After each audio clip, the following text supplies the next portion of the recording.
সকাল 11টায় ঢাকা-চট্টগ্রাম মহাসড়কের ফৌজদারহাট ক্যাডেট কলেজের সামনে ব্যানার ফেস্টুন হাতে নিয়ে অবস্থান নেয় ইসলামী ব্যাংকের চাকরিচ্যুত এবং ওএসডি হওয়া কর্মীরা।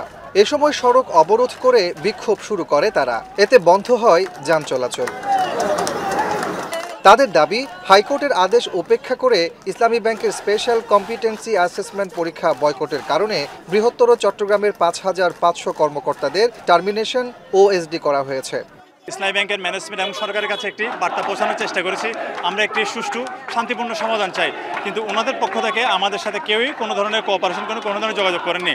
ম্যানেজমেন্ট আমাদেরকে চট্টগ্রাম বিদ্বেষ ট্যাগ লাগিয়ে আমাদেরকে ওএসডি এবং টার্মিনেশন নামক যেই খেলায় মেতেছে, এটা আসলে আমাদের কেন এগুলো হচ্ছে এটা আমাদের বোধগম্য নয়। টার্মিনেট কর্মকর্তাদের স্বপদে পুনর্বহাল, পানিশমেন্ট ট্রান্সফার দেওয়া বন্ধ এবং পরীক্ষা বয়কটের জন্য কর্মকর্তাদের বিরুদ্ধে করা হয়রানি মামলা অনতিবিলম্বে প্রত্যাহার করা সহ ৬ দফা দাবি জানান বিক্ষোভকারীরা। এ সময় চাকরিচ্যুত হওয়ায় পরিবারের সদস্যরা মানবেতর জীবনযাপন করছেন বলে জানান তারা। চান সরকারের হস্তক্ষেপ।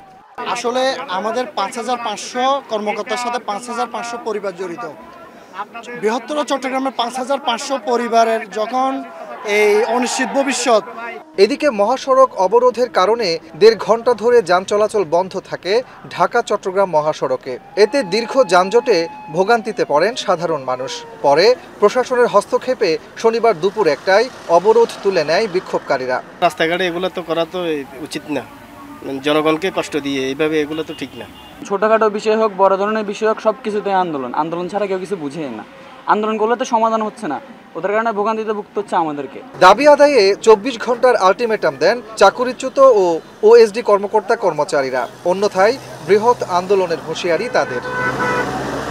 কাজী মাহফুজ, এখন, চট্টগ্রাম।